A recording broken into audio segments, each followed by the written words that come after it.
Welcome to Just the Word, where we're reading through the Bible in 1 year. And I'm Net. Today's reading will come from Exodus chapters 39 and 40. Exodus chapter 39. From the blue, purple, and scarlet yarn, they made woven garments for ministering in the sanctuary. They also made sacred garments for Aaron, as the Lord commanded Moses. They made the ephod of gold and of blue, purple, and scarlet yarn, and of finely twisted linen. They hammered out thin sheets of gold and cut strands to be worked into the blue, purple, and scarlet yarn and fine linen, the work of a skilled craftsman. They made shoulder pieces for the ephod, which were attached to 2 of its corners, so it could be fastened. Its skillfully woven waistband was like it, of 1 piece with the ephod and made with gold, and with blue, purple, and scarlet yarn, and with finely twisted linen, as the Lord commanded Moses.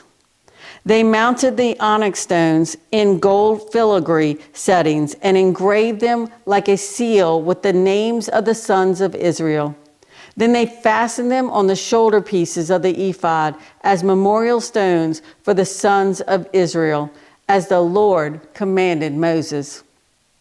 They fashioned the breastpiece, the work of a skilled craftsman. They made it like the ephod, of gold and of blue, purple and scarlet yarn, and of finely twisted linen. It was square, a span long and a span wide, and folded double. Then they mounted 4 rows of precious stones on it. In the first row, there was a ruby, a topaz, and a beryl. In the second row, a turquoise, a sapphire, and an emerald. In the third row, a jacinth, an agate, and an amethyst. In the fourth row, a chrysolite, an onyx, and a jasper. They were mounted in gold filigree settings. There were 12 stones, 1 for each of the names of the sons of Israel, each engraved like a seal with the name of one of the 12 tribes. For the breastpiece, they made braided chains of pure gold, like a rope. They made 2 gold filigree settings and 2 gold rings, and fastened the rings to 2 of the corners of the breastpiece. They fastened the 2 gold chains to the rings at the corners of the breastpiece, and the other ends of the chains to the 2 settings, attaching them to the shoulder pieces of the ephod at the front. They made 2 gold rings and attached them to the other 2 corners of the breastpiece on the inside edge next to the ephod. Then they made 2 more gold rings and attached them to the bottom of the shoulder pieces on the front of the ephod, close to the seam just above the waistband of the ephod. They tied the rings of the breastpiece to the rings of the ephod with blue cord, connecting it to the waistband so that the breastpiece would not swing out from the ephod, as the Lord commanded Moses. They made the robe of the ephod entirely of blue cloth, the work of a weaver, with an opening in the center of the robe like the opening of a collar, and a band around this opening so that it would not tear. They made pomegranates of blue, purple, and scarlet yarn and finely twisted linen around the hem of the robe. And they made bells of pure gold and attached them around the hem between the pomegranates.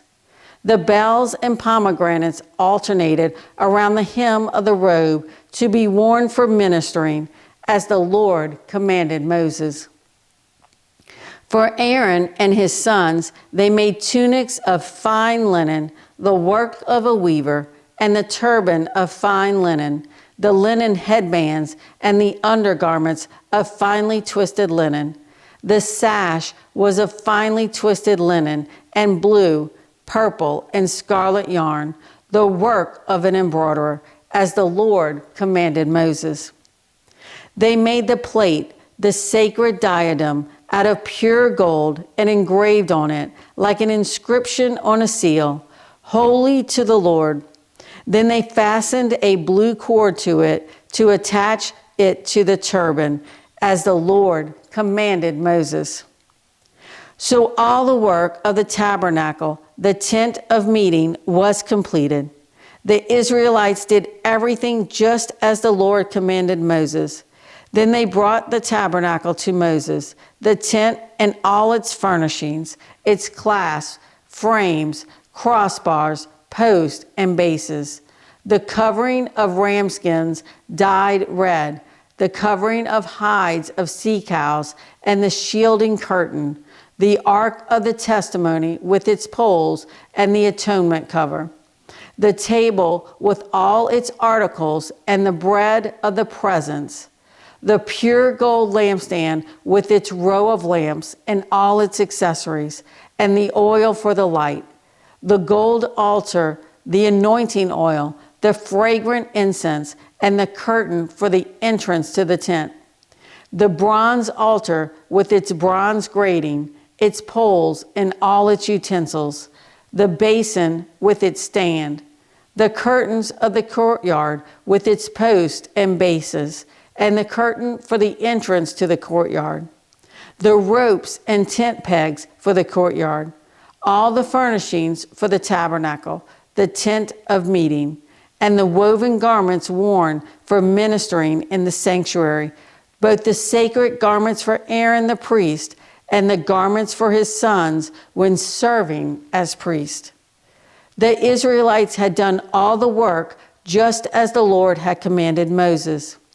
Moses inspected the work and saw that they had done it just as the Lord had commanded. So Moses blessed them. Exodus chapter 40. Then the Lord said to Moses, "Set up the tabernacle, the tent of meeting, on the first day of the first month. Place the ark of the testimony in it and shield the ark with the curtain. Bring in the table and set out what belongs on it. Then bring in the lampstand and set up its lamps. Place the gold altar of incense in front of the ark of the testimony and put the curtain at the entrance to the tabernacle. Place the altar of burnt offering in front of the entrance to the tabernacle, the tent of meeting. Place the basin between the tent of meeting and the altar and put water in it. Set up the courtyard around it and put the curtain at the entrance to the courtyard. Take the anointing oil and anoint the tabernacle and everything in it. Consecrate it and all its furnishings, and it will be holy. Then anoint the altar of burnt offering and all its utensils. Consecrate the altar, and it will be most holy. Anoint the basin and its stand, and consecrate them. Bring Aaron and his sons to the entrance to the tent of meeting, and wash them with water. Then dress Aaron in the sacred garments, anoint him, and consecrate him, so he may serve me as priest. Bring his sons and dress them in tunics. Anoint them just as you anointed their father, so they may serve me as priest. Their anointing will be to a priesthood that will continue for all generations to come. Moses did everything just as the Lord commanded him. So the tabernacle was set up on the first day of the first month in the second year. When Moses set up the tabernacle, he put the bases in place, erected the frames, inserted the crossbars, and set up the post. Then he spread the tent over the tabernacle and put the covering over the tent as the Lord commanded him. He took the testimony and placed it in the ark, attached the poles to the ark, and put the atonement cover over it. Then he brought the ark into the tabernacle and hung the shielding curtain and shielded the ark of the testimony as the Lord commanded him. Moses placed the table in the tent of meeting on the north side of the tabernacle outside the curtain and set out the bread on it before the Lord, as the Lord commanded him. He placed the lampstand in the tent of meeting opposite the table on the south side of the tabernacle and set up the lamps before the Lord as the Lord commanded him. Moses placed the gold altar in the tent of meeting in front of the curtain and burned fragrant incense on it as the Lord commanded him. Then he put up the curtain at the entrance to the tabernacle.